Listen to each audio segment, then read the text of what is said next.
नमस्कार दोस्तों, मैं हूं राजीव और आप देख रहे हैं अमानत नॉलेज। दोस्तों, आज हम जानकारी प्राप्त करेंगे कि ऑनलाइन पोर्टल पर मेरे जमीन का डाटा नहीं है, मेरा पेपर नहीं है, तो उसे अपलोड करने के लिए हम क्या कर सकते हैं। तो दोस्तों, इसी को जानने से पहले आप हमारे चैनल पर नए हैं तो चैनल को सब्सक्राइब कर लीजिए और बेल आइकन प्रेस कर लीजिए, क्योंकि जमीन संबंधित नॉलेजेबल वीडियो मैं आपके लिए लाता रहता हूँ। चलिए जानकारी प्राप्त करते हैं। तो दोस्तों, अभी बहुत सारे व्यक्ति इस बात से परेशान हैं कि बहुत सारे लोगों का जो जमीन दस्तावेज है, जमीनी दस्तावेज, उनका जो डाटा है वह ऑनलाइन पोर्टल पर नहीं दिख रहा है नहीं। तो वो परेशान है कि उस पर कैसे हम अपलोड करेंगे। तो दोस्तों, इसके लिए जो है सरकार की एक मुहिम है, मतलब यूं कहिए तो आपको दे दिया गया एक प्लेटफॉर्म जो कि परिमार्जन प्लस करके है। ठीक है, यदि और परिमार्जन प्लस का मतलब थोड़ा सा समझ लीजिए अच्छी तरह से। आपका जो भी जमाबंदी होता है वो पहले ऑफलाइन में हुआ करता था, मतलब ऑफलाइन रजिस्टर 2 हुआ करता था, जमाबंदी पंजी से कहते हैं। तो उसमें जो है आपका सारा विवरण रहता था जमाबंदी संबंधित, और उसी से ऑफलाइन लगान रसीद कटता था। लेकिन समय बीतने के साथ साथ वो तो पेपर है, कागजात है, तो वो रद्द भंग होने लगता था। ठीक है, एक जमाबंदी से यदि जमीन बिक कर दूसरा जमाबंदी बन गया 5 साल 10 साल में तो कोई बात नहीं रहती थी। लेकिन बहुत सारे ऐसे जमाबंदी होते थे कि जो कि 40 वर्ष 50 वर्ष ऐसा हो जाता था, तो वो तो कागजात है, वो रद्द भंग अवस्था में हो जाता था।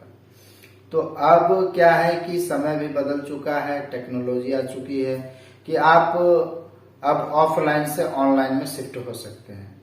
तो ये टेक्नोलॉजी आई, तो अब जो है जो भी दस्तावेज है वो ऑफलाइन से ऑनलाइन में शिफ्ट हो रहा है, जिसके लिए आपको बिहार सरकार के द्वारा ऑनलाइन पोर्टल जो है वो दिया गया है।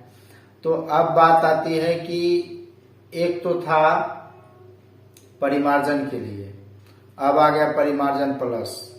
ठीक है, तो परिमार्जन प्लस जो है इसमें वैसे लोगों के लिए है जिनका जमाबंदी छूट गया है। मतलब कि मान लीजिए कि रजिस्टर 2 से जो जमाबंदी अपलोड किया गया है ऑनलाइन पोर्टल पर, तो वो तो अपलोड किया ही गया है। जिसका मान लीजिए कि रजिस्टर 2 फट गया, रद्द भंग अवस्था में हो गया, और मान लीजिए कि उसका पेपर अपलोड ही नहीं किया गया है। ठीक है, तो वैसे लोगों के लिए परिमार्जन प्लस पोर्टल है, जिस पर कि आप अपने दस्तावेज को जो है ऑनलाइन अपलोड कर सकते हैं, उसके विवरण को अपलोड कर सकते हैं। ठीक है, तो वो जब अपलोड हो जाएगा वहां पर आपको दिखेगा। आप 45 दिन या 90 दिन का इंतजार करेंगे अपलोड करके, तो फिर 45 दिन से 90 दिन तक इंतजार करें उस पे। आप उसके बाद देखें, दिख गया तो आप वहां सही से सारा विवरण मैच करें, सही है तो आप वहां से लगान रसीद कटा सकते हैं। यह है वैसे लोगों के लिए जिनका की जमाबंदी चढ़ा ही नहीं ऑनलाइन पोर्टल पर। ठीक है, और कुछ लोगों का ऐसा भी है कि जिनका रजिस्टर 2 रद्द भंग अवस्था में था, लेकिन उसमें जो जमाबंदी नंबर था उस जमाबंदी नंबर से ही सिर्फ जमाबंदी नंबर डाल के चढ़ा दिया, उसमें जो है भाग वर्तमान और पृष्ठ संख्या देकर दर्शा दिया है।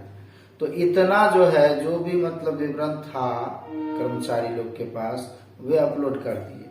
तो अब आपके पास ऑफलाइन यदि लगान रसीद है तो फिर उस लगान रसीद से, उस लगान रसीद का जो बेस पेपर होगा दस्तावेज, उसको दोनों के थ्रू जो है आप परिमार्जन करवा सकते हैं। तो परिमार्जन से भी आपका जो है डाटा ऑनलाइन पोर्टल पर आ जाएगा। लेकिन ये उसके लिए जिनका जमाबंदी अपलोड है, जमाबंदी नंबर अपलोड है, और जिनका जमाबंदी नंबर अपलोड ही नहीं है तो उसके लिए परिमार्जन प्लस है। तो ये 2 तरीका है कि आप अपने दस्तावेज को ऑनलाइन पोर्टल पर ला सकते हैं, दिखा सकते हैं और अपना लगान रसीद कटा सकते हैं। यदि आपको एक लाइव वीडियो चाहिए कि कैसे मतलब परिमार्जन प्लस से जो है हम अपने डाटा को अपलोड करेंगे, तो आपको वीडियो चाहिए लाइव कंप्यूटर सिस्टम के साथ, जिसमें आप देखें, स्टेप बाय स्टेप समझें, चाहिए तो आप कमेंट्स बॉक्स में जरूर लिखें। दोस्तों उम्मीद करता हूं समझ गए होंगे। अगर समझ में आ गया तो वीडियो को लाइक और शेयर करना ना भूलें। मिलते हैं नेक्स्ट वीडियो के साथ, तब तक के लिए अलविदा, थैंक्स।